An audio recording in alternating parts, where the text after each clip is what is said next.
Hola, bueno, hoy es 20 de noviembre 2024. Continúo pues con esta parte académica.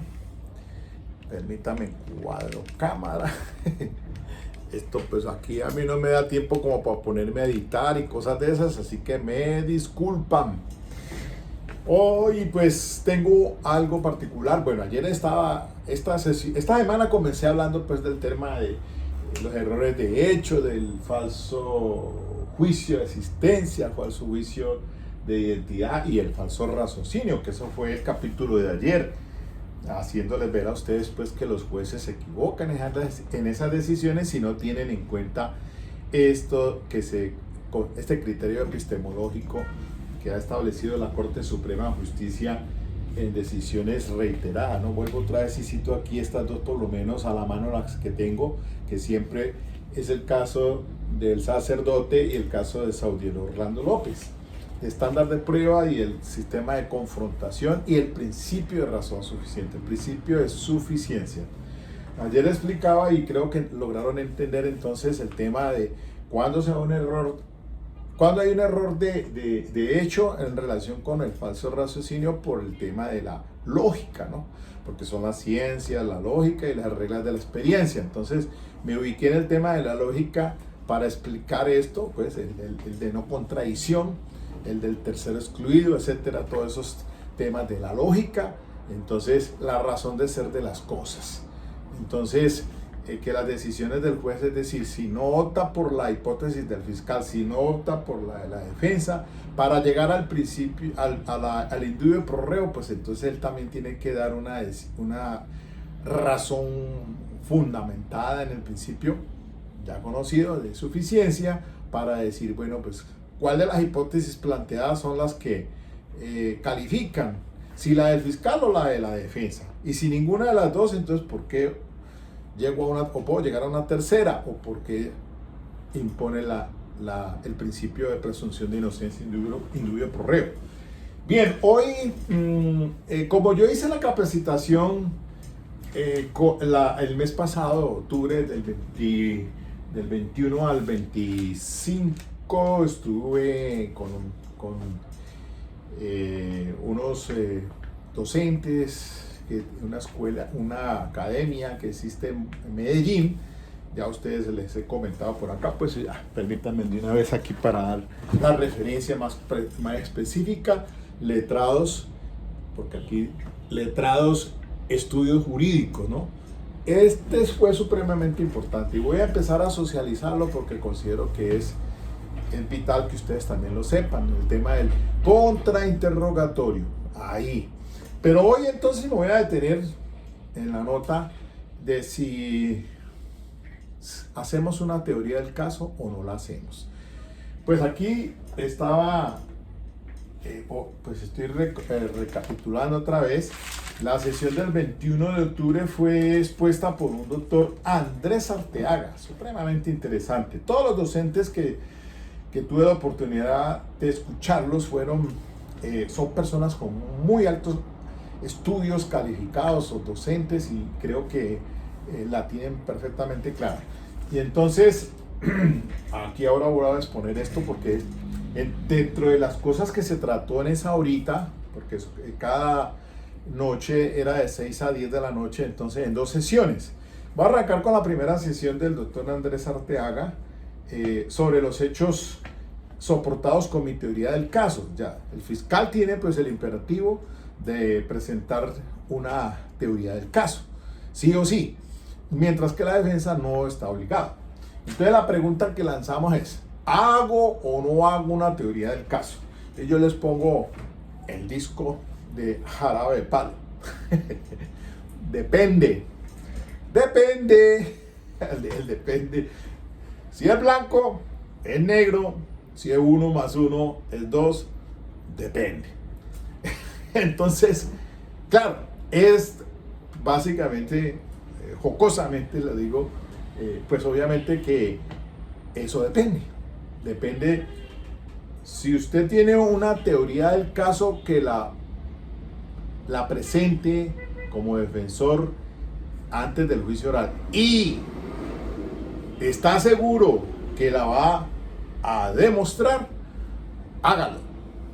Hágalo porque, pues, de lo contrario queda muy mal. Si usted hace una hipótesis o una teoría del caso y no la va a demostrar, pues complicado. Entonces, el consenso aquí es que la hago o no lo hago. Entonces, pues incluso los doctrinantes, algunos dicen, pues sí, presentar una teoría del caso. Entonces, hasta incluso mencionó el doctor Andrés al doctor Cancino, que Cancino dice, no, el abogado no tiene que demostrar nada. Y todos son unas posiciones muy, muy importantes, claro que sí. Pero fíjense que fíjense que es que se dan estos debates interesantes, porque yo también digo, bueno, listo, sí, yo no tengo una teoría del caso, pero me puedo ir al juicio oral a darme a la pelea con el ente acusador, porque como tiene hechos, situación fáctica, hechos, y lo jurídico. Entonces muchas veces aquí estábamos escuchando al doctor y ahorita les pongo el pedacito pertinente.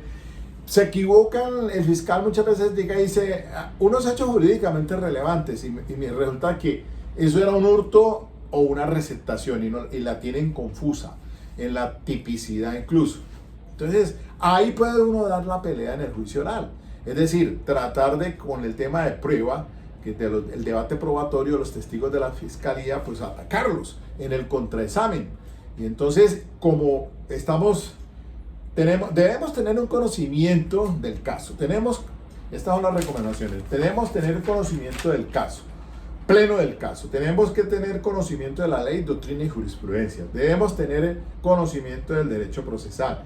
Debemos tener conocimiento de la técnica del interrogatorio y la práctica. Yo les digo a ustedes que solamente es quien va a juicio, quien tenga la experiencia repetida, va a tener las habilidades. De lo contrario, pues nunca se va a aprender. Entonces, es importante esta situación allí. Claro, puede ser que yo no tenga una teoría del caso y entonces puedo irme al juicio, pues obviamente pues a tratar en el contraexamen de obtener, pues tumbar los hechos, que esos hechos no se compaginan con el tema del tipo penal, porque dogmáticamente digamos, no, pues que no estoy ante un hurto, sino ante una tentativa de hurto, o puede ser que yo no estoy ante una conducta dolosa, sino una conducta culposa. Eso pasa. Entonces, es importante, claro, tener un bagaje amplio para poder entonces irse a ese juicio oral a dar pues el contraataque allá. Bueno, vamos a ver, entonces voy a colocar aquí la sesión, a ver. Saber que las vamos a estudiar, reglas que se deben tener un conocimiento al respecto y que además de ese conocimiento se debe colocar en prácticas, porque hace que el abogado entonces frente a esa estrategia que intenta pueda alcanzar los objetivos de manera eficaz y que sea persuasivo en ese convencimiento que se le lleva al juez precisamente para poder entonces sacar adelante lo que es una teoría del caso sobre la ocurrencia de algunos hechos, o poder menoscabar la teoría del caso de la contraparte. En ese interrogatorio como tal directo hablamos de ese examen interrogatorio que se le hace a los testigos, a esos peritos, ¿cierto? Que se presentan como propios con ese propósito entonces de obtener lo que viene siendo de ese testigo perito unas respuestas favorables que van a nutrir y que van a, perito, a asentar unas bases para poder entonces dar una credibilidad a nuestra teoría del caso. Ahí como tal entonces es donde hablamos de eso. Para nosotros poder entonces entender el interrogatorio, desde la parte procesal, un interrogatorio se nos tiene a una versión propia de lo que son unos hechos. Hechos que tienen que ser de manera favorables, que son de fácil comprensión, que el juez puede entender una historia, que hay una preparación completa. Y cuando hablamos de preparación hay que preparar al testigo. Y ahorita vamos a ver cómo se prepara ese testigo, ¿cierto? Porque preparar al testigo no se puede malinterpretar con la forma de decirle al testigo qué es lo que tiene que responder en determinados asuntos, sino simplemente que el testigo tenga ese conocimiento a qué se va a enfrentar, ¿cierto? Cómo es que en efecto va a empezar a establecer este tipo de situaciones y que el testigo tenga esa seguridad, porque es muy importante tener una seguridad al momento de nosotros poder transmitir esa información.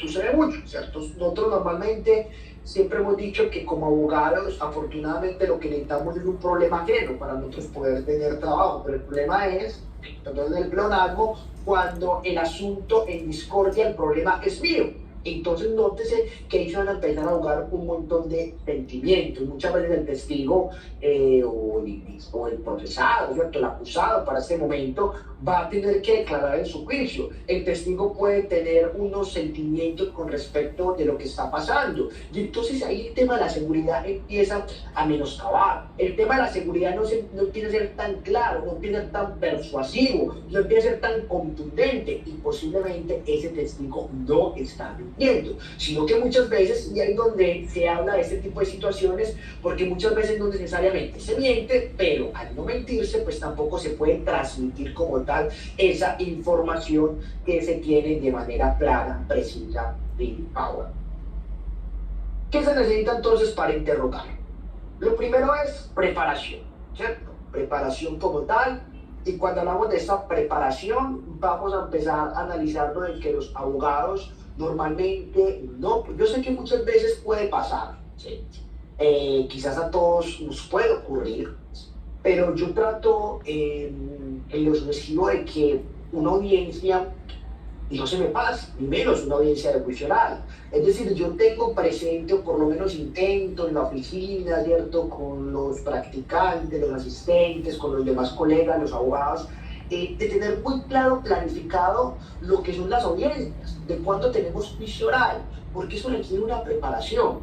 Y entonces hablamos de un conocimiento pleno del caso. Creo que en Colombia, ¿cierto? Nosotros tristemente muchas veces denigramos, doctor, por ahí alguien me levantó la mano, viendo los estudiantes, sí, doctor. Buenas noches, doctor Andrés, y a la distinguida audiencia de los colegas que están participando. Doctor, antes de que avance pues la preparación, que eso es fundamental, a ver si pues capto la idea. Usted refirió al doctor Cancino cuando efectivamente pues el sistema procesal penal nuestro no es un imperativo para la defensa plantear una teoría del caso. Y por allí pues atento le escuché al doctor Jonathan en que pues si uno no va a probar lo que promete, pues cuando se hagan los alegatos de conclusión, pues viene el gran problema, pues queda uno sin nada, sin herramientas realmente pues para justificar que tenía una teoría del caso. Pero usted ha hablado también de otras cosas muy importantes sobre el estándar de prueba. Hay unos radicados de la Corte Suprema de Justicia que siempre los consulto, el 36357 del 2015, ese es un caso de un señor Saudiel Orlando López, un homicidio de su hija, y ahí hablan del principio de razón suficiente. El principio de razón suficiente, pues ya se dice, hay otra sentencia también de la Corte Suprema, es el radicado 33837 del 2011. Troqué las fechas, perdón. Enrique Socha Salamanca, y allí viene el tema del estándar de prueba. Pero entonces el sistema procesal actual habla de la confrontación de teorías. Entonces, normalmente uno asiste a juicio y el juez como que lo primero que está esperando es que uno le haga una teoría del caso, una hipótesis, porque ellos huelen a lejos cuando el fiscal está robusto y el fiscal está con sus elementos de prueba para llevar a juicio, pues dice la misma Corte que en esos casos pues es mejor que hagan una negociación.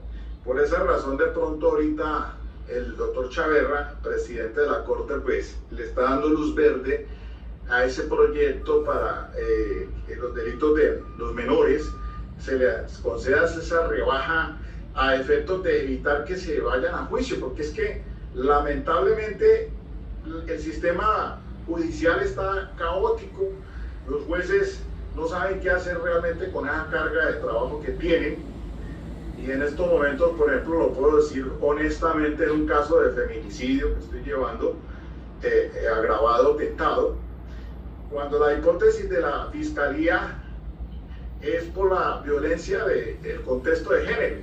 Sin embargo, yo encontré mi hipótesis y la planteé como una teoría, pues, del caso en que no había sido violencia en el contexto de género por ser mujer, sino un problema familiar. Es decir, estoy recién terminado un juicio, en este caso la presentación de las pruebas del fiscal y las mías, y justamente en consideración a ello es que estoy entrando a este curso, porque por más que uno trate de coger experiencia en el tema del contrainterrogatorio, se encuentra con un muro en juicio, porque a veces hasta ese matriarcado juez, fiscal y representante de víctimas le hacen cualquier clase de oposición a la defensa. Entonces, pues, pero sí entiendo, y de allí que de pronto unos tutoriales del doctor me sirvieron para el tema del contrainterrogatorio, y es la clave, diría yo, esencial para sacar adelante la hipótesis que tenga, pero así, para volver y para resumir, y para no... Es decir, si tiene una hipótesis uno que la pueda demostrar, hágalo. Si no la tiene, vaya a decir la pelea a juicio. Así, ese es lo que quería comentar. Claro, no, y ahorita que usted nos toca este proyecto, ¿cierto?, que se está por la Corte Suprema, es interesante, ¿cierto? Hay quienes han pegado el grito en el cielo y demás, sí, por todo el tema de los niños, ¿cierto?, los menores de edad. Ahorita, pues, el revuelo que hay a nivel nacional, los mexicanos, pero aquí en Colombia estamos justamente consternados por un feminicidio, una niña de 12 años, que parece, pues, sin razón alguna fue, pues, raptada, descuartizada, ¿cierto? Bueno, en fin, y al parecer era abusada sexualmente antes de. Y claro, entonces usted ve ahorita en los medios de comunicación, doctor, y demás, ¿cierto?, cómo están con estas situaciones, y uno muchas veces dice, pero venga, si yo tengo un delito sexual, en este caso, donde posiblemente es un menor de edad, la víctima, en este caso, ¿qué opción tengo? Y uno muchas veces le plantea, yo pues, para entrar en los delitos sexuales, siempre lo he dicho, necesito, doctor, tener una teoría de caso sólida, ¿sí? Por lo menos, irme a juicio a probar algo, ¿cierto?, que yo creo que pueda probar, o por lo menos tener elementos, porque entonces está el caso donde usted no tiene absolutamente nada, y entonces usted, el cliente le pregunta, ¿y qué hago? Yo muchas veces le digo, pues mi asesoría es, váyase a juicio. No, pero ¿por qué me voy a juicio? Le digo, usted tiene un no ya asegurado, ¿sí?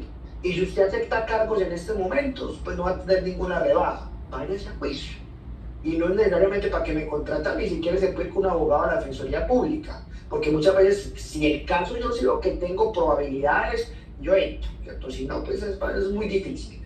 Pero entonces yo le digo, váyase a juicio porque usted tiene un no asegurado. ¿Quién quita que en 1 o 2 años que esto se resuelva, la fiscalía no logre probar lo que tenga que probar? Y usted tiene una esperanza, por lo menos en juicio, de tener una absolución, ¿cierto? Porque sería todo o nada. Y claro, y ahorita cuando usted le viene a una fiscalía en temas sobre todo delitos sexuales bien robustos, con toda esta situación y demás, y elementos de prueba, y usted ve que no tiene nada que ir a hacer a juicio, usted lo que hace es venga y preacordemos, ¿cierto? Y es donde, pues obviamente, yo creo que los abogados defensores muchas veces, este tipo de iniciativas la podemos aplaudir, ¿cierto? Porque obviamente eso no está generando ninguna impunidad.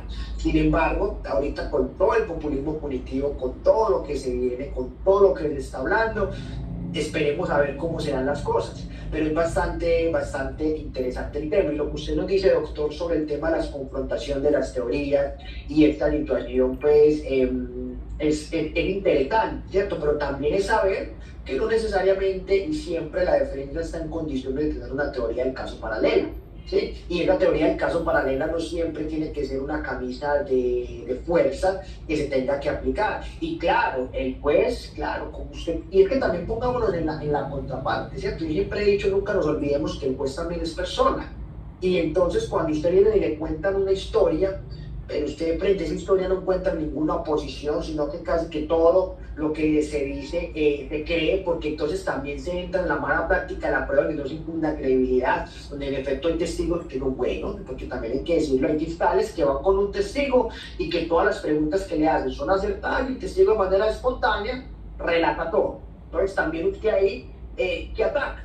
Y cuando ven que no hay una contraparte, que no hay el tema de lo que viene siendo una teoría del caso paralela, pues entonces lo más fácil es muchas veces condenar. Y ahí es donde viene ese tema, doctor, y hombre, muchas gracias por ese aporte. Muy bien. Digamos entonces, y gracias a todos, cualquiera que quiera participar, simplemente que desmutee, y eso nos sirve a todos. Aquí venimos también a escucharle, ¿cierto? Y siempre he dicho que cuando uno enseña, los aprenden, y a partir de eso nos sirve demasiado para entonces tener este curso, ¿cierto? Y obviamente enriquecernos de toda esta situación. Avancemos un tanto. ¿Qué se necesita entonces para interrogar? Hablamos de lo que es el tema de la preparación, ¿sí? Preparación, y ahí donde entramos en el paréntesis, y es el conocimiento pleno del caso. Decía, justamente antes de pasar a esto, que muchas veces nosotros solemos, pues se suele directamente hablar mal de los abogados adscritos a la Defensoría Pública. En mi concepto, son los verdaderos defensores, son los que están en esta sala de urgencia del derecho penal, son los que día a día están en audiencias, son los que realmente tienen experiencia, son los que están curtidos de este asunto, son los que quizás conocen la filigrana y los pormenores del derecho procesal penal, son los que a diario están en constante rigor y a diario están en constante actualización con todos los temas procesales. Pero una de las críticas que se les hace a ellos, y venga, pero es que nunca tienen tiempo, ¿cierto? No le van a dedicar el tiempo al caso, tienen muchísimo trabajo y demás. Y eso puede ser cierto, ¿cierto? En cierta medida, pues con respeto lo digo, pues nunca he estado en la Defensoría Pública, entonces pues podría mentir en lo que estoy diciendo, simplemente es una apreciación y lo digo desde una poca experiencia y algunos acercamientos que he tenido con amigos, ¿cierto? Al respecto. Pero pasa mucho que no se conoce el caso. ¿Por qué? Porque yo, por más buen abogado que sea, ¿en qué momento voy a preparar un caso si tengo 400 similares? ¿En qué momento voy a preparar un caso si tengo 200 que están en etapa de juicio? ¿En qué momento voy a preparar un caso si en efecto todos los días es de audiencia en audiencia, audiencia en audiencia, y entonces estoy de turno? Y justamente también se nos olvida que son personas que tienen familia, que también se enferman, que también tienen depresiones, que también tienen problemas familiares, problemas económicos, y que también necesitan vivir y que también se necesitan formar muchas veces en sus posgrados y otras tantas situaciones. Al fin de cuentas son personas, ¿cierto?, que también necesitan esos espacios. Muchas veces se nos olvidan ese tipo de cosas.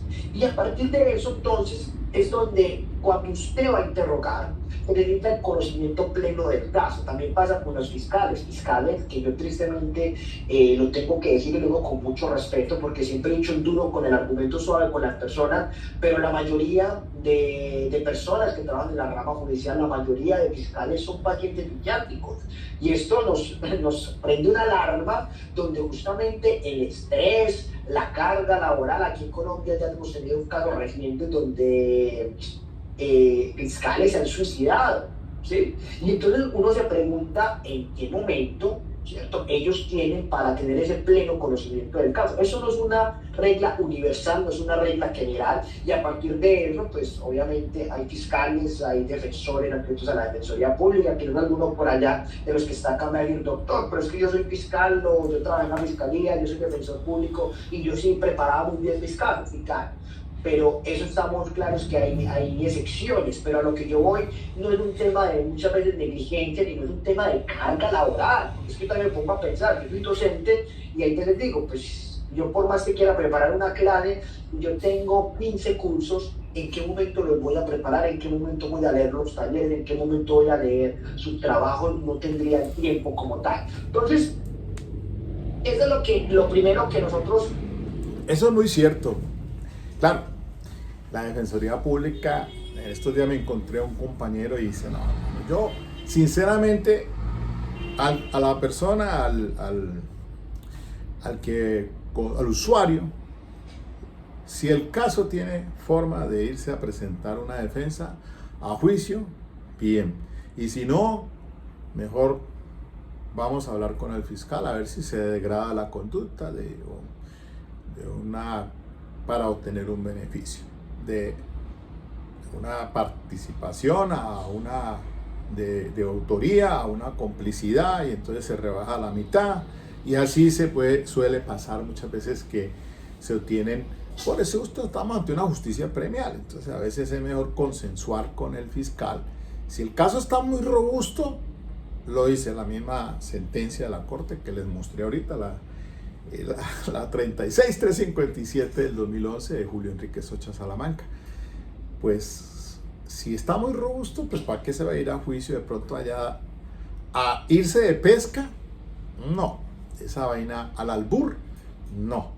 Sinceramente, más bien decirle a la persona, pues mire, vamos a negociar, aquí están dados los elementos materiales de prueba, usted no me presenta a mí nada con qué defenderlo, entonces sencillamente yo... Y así pasaba muchas veces cuando íbamos a la preparatoria como defensor público, lo digo, y en infancia y adolescencia. Doctor, ¿usted qué tiene? Nada. ¿Por qué? No, pues lo justifico. El procesado no tiene ningún elemento de prueba que me ofrezca para poder defenderlo. Y no quiere aceptar los cargos, ¿qué hacemos? Yo no lo puedo obligar. Eso le decía yo al juez, a los jueces acá, al doctor Winston, que ya está retirado, le decía al doctor Gerardo, que todavía está acá, a la doctora, varios funcionarios que aún están en infancia y adolescencia, aquí en la avenida Cesta, por aquí por la avenida Cesta, en Versalles. Entonces, complejo, muy complejo la situación. Entonces, es lo que está diciendo el doctor Andrés, es muy cierto. Una carga laboral, y yo lo viví cuando fui trasladado, me fui para Armenia, 250 procesos. 250 procesos y los recibí casi todos ya para juicio. Eran como 5 abogados y todos renunciaron. Y de cada uno debía 50 procesos. Una locura. Yo dije, no, Coca-Cola mata tinto, yo no me voy a infartar por lo que ganan ellos. Imagínense que son 5 millones de pesos. Y quítele a eso réstale pues toda la cuestión de pago de pensión o pago de el ARL, EPS, toda esa vaina, y eso ahí no les va quedando sino, y con eso trabajan, y con eso, claro, es una situación compleja para la Defensoría Pública. Pensaría yo que pues obviamente que ojalá hubiera una modificación en cuanto a la remuneración, porque pues están trabajando ante el circuito, y cuánto gana un funcionario del circuito, bueno, en fin, ese punto allí. Entonces miren que, claro, eso lo viví yo lo viví. Y no duré ni 2 meses, entregué, y cuando eso llegó pandemia, tremendo. Bueno, sigamos entonces acá. A ver, yo voy a adelantarme un poquitico porque quería por también otra parte acá al finalizar. Bueno, entonces, escuchemos al doctor aquí. Que se deben tener directamente en lo que es el proceso, en lo que es el orden que se le da. Y entonces, si no se tiene un objeto como tal alcanzable, creíble, o por lo menos desde el punto de vista práctico, probatorio, pues bajo ninguna circunstancia podemos proceder al interrogatorio bajo estas modalidades. Ahí entonces, esto pues de manera de conclusión, y ya pasaríamos entonces a las clases de evidencias en el proceso penal. No sé si hasta aquí haya alguna pregunta, alguna acotación, alguna duda. Pues estamos ok. Andrés, sí, doctor Andrés. Claro, doctor. Sí, esto lo que usted dice pues importantísimo porque, a ver, hay que conocer de propia mano la entrevista de la contraparte. Yo también en este caso que tuve, me aprendí de memoria las respuestas que iban a dar los testigos, porque como tenemos las entrevistas que rinden previamente antes del juicio oral, tenemos los informes de policía judicial, tenemos los informes, el informe pericial, que es pues, con la finalidad pues, de refrescar memoria o de impugnar credibilidad.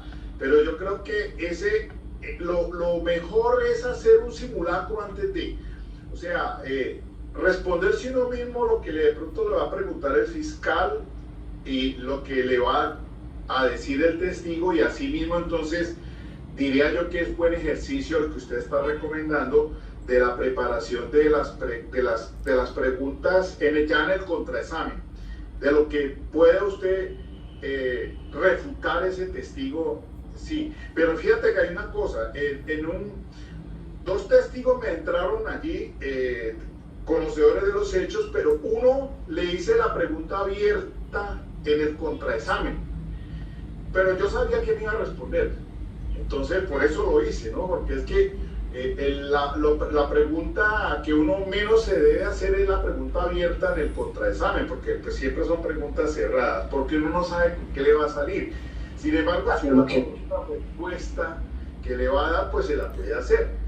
Y entonces, pero ese me contestó bien, y cuando le hice la misma pregunta al otro, me la contestó de otra manera perjudicial, entonces quedé pues en esa situación de que sin embargo, como el que me contestó en perjuicio, pues tiene es familiar de la víctima, por lo tanto, entonces uno puede decir, no, pues es que obviamente la respuesta de él es sesgada frente a los intereses de la víctima.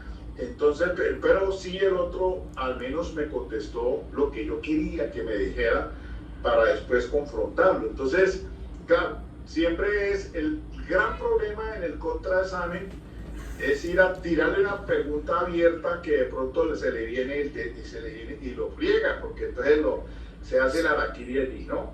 Pero sí, básicamente la preparación, como dice usted, y estar anticipándose a lo que le van a responder. Gracias, doctor. Claro, no, y lo que pasa, doctor, es que pues, en el contraexamen como tal, si usted no tiene conocimiento pleno de la respuesta, pues bajo ninguna circunstancia es viable, o por lo menos recomendable que se hagan las preguntas abiertas, precisamente porque se corre el riesgo, ¿cierto? De que yo ya tengo el testigo y que en efecto el testigo responde algo que yo no quiera que responda, y ya ahí entonces le pierdo el hilo como tal, o afecta directamente a ese interrogatorio, ese interrogatorio que le estoy haciendo. Eso es importantísimo, doctor, y gracias por esa precisión. Y claro, desde luego, como abogado sí resulta menester, necesario, y lo que usted dice es genial, ¿cierto? Aprenderse el caso, conocerlo al mínimo, saber cuáles son las declaraciones anteriores, cuáles son las posibles respuestas, porque cuando yo sé lo que el testigo sabe, yo sé el conocimiento que él sabe, y muchas veces el testigo en la audiencia dice una cosa, pero la declaración anterior dijo otra, ¿cierto? Y entonces hay veces que pasa, ¿cierto? Pasa eso, pero como no se le impugna credibilidad, el juez no puede valorar eso. Y entonces ahí como tal es donde se entra directamente a refrescar o impugnar credibilidad bajo esas circunstancias, y entonces traemos a colaciones estas situaciones anteriores que están. Muchas gracias, doctor. No sé si de pronto alguna otra predicción a colación, inquietud, duda que tengan los colegas. Bueno, normalmente hacemos entonces siempre un recesito hasta ahora, doctor Giovanni, ¿verdad? Está muy bien, claro que sí. Listo, entonces, bueno, vamos al receso, doctores, y ya. Bueno, esta es la primera parte, pues obviamente que no la puedes poner toda muy larga, pero básicamente es el tema en discusión. Arrancamos con el doctor Andrés, el tema pues de la capacitación, muy interesante, del interrogatorio y contrainterrogatorio. Siempre digo yo que esa es la clave, y el éxito depende en juicio oral de un buen contraexamen, un buen interrogatorio, quien ofrezca al testigo, ¿no? Porque es que el fiscal normalmente, miren ustedes otro tema ahí que para ya terminar, otro tema importante es que ciertamente quien toma entrevistas es el fiscal. 357 dice la normativa procesal que